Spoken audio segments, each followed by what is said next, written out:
Hello there, chums. I'm Captain Steve, and today, chums, for you guys in the viewerverse, I have some speculation around perhaps a new update might be coming around the Halloween time, so October-ish sort of time.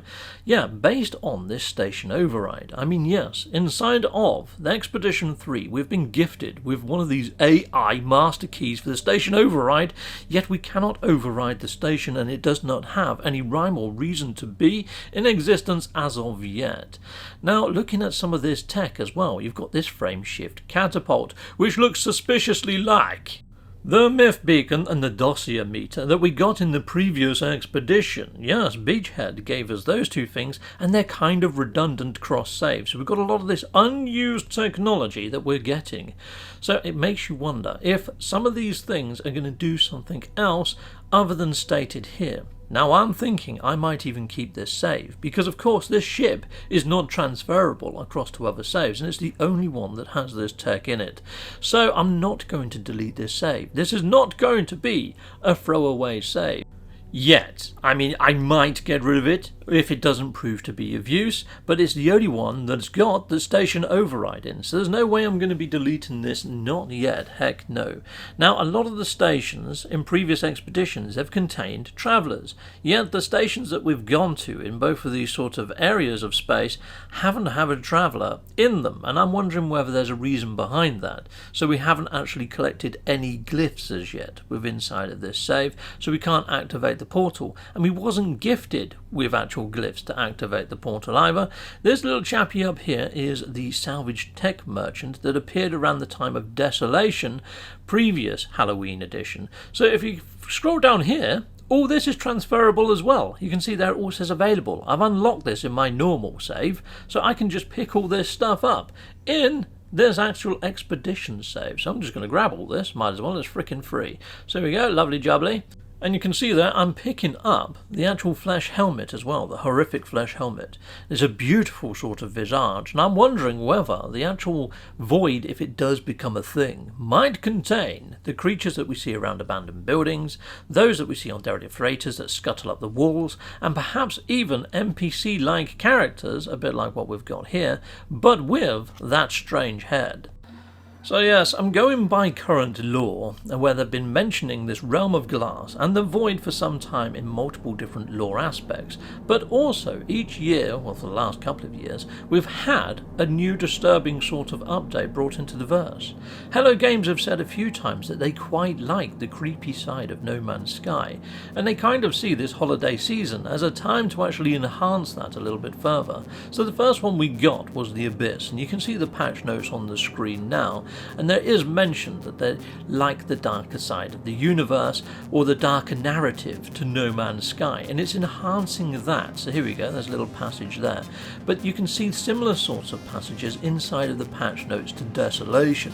So it is a side of No Man's Sky that they thoroughly do want to flesh out and make a little bit creepier inside of our actual verse. And it seems to happen year to year. And I'm wondering whether this year they're going to go to town on that aspect.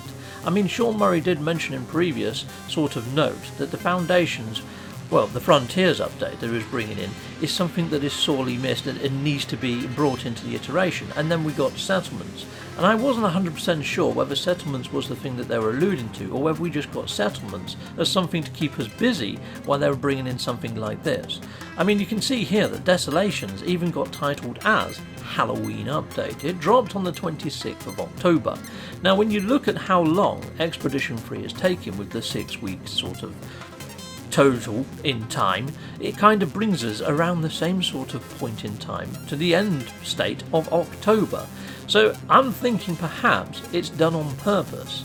It's leading us up to the Halloween type update. And when you look at the actual rewards for Expedition 3 and the fact that we get a gnarly little creature that looks like one of those ones that pops out of the abandoned building eggs, it does make you wonder whether it is in keeping with the actual Halloween type update and feel. So that's where I'm going with this, chums. I honestly think with everything that we're seeing, with all the sort of little dots, when you actually start joining them together, this actually makes tangible, logical sense. I mean, look, I've put on that visage, and I've picked up my little creature. Hello there, little guy. I'm giving him some treats. And look at this, when I'm riding him, it's so cool. Now, when you think about it, the actual Expedition 3 has ended off at quite a bit of a cliffhanger. I mean, we've got all this new frame shift catapult tech and all sorts of other stuff going on. We've even got the station override that doesn't do very much right now. And look at where Expedition 3 ended. Right in front of a giant frickin' portal.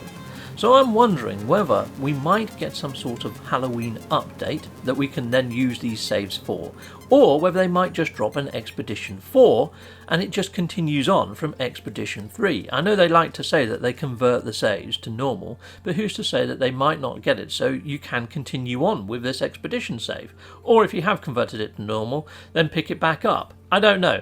Through some sort of technical wizardry or dev magic, they could make it happen. They've made more complex stuff happen, let's face it. So let's hit on up the portal, let's have a quick look-see at this little kitty. And like I said, we haven't got any of the glyphs. We haven't got the ability to activate it in this save unless you do a heck of a lot of freaking legwork. But there we go. That's where this is what's going on in my head. So this just lives in my head. This is not released by Hello Games or endorsed by them in any way, shape or form. This only exists in my head as speculation, and all I'm doing is taking what we have in game when it comes to lore, when it comes into previous updates that we had year on year, and I'm putting it together. And I'd love to hear your thoughts on whether you think this is tangible. Please put them in the comments, and until next time people, goodbye, goodbye, and goodbye again. Well, thank you very much for watching. If you like what you see, please hit a like and a subscribe, and I'd like to say a massive great big thank you to all of my backers over on Patreon and over on YouTube membership. Thanking you, backers! And if you want to support this channel, just don't skip the adverts. That throws revenue down my avenue. Or yeah, just stay with Captain Steve that little bit longer and hit something on this screen. There's merch here now too.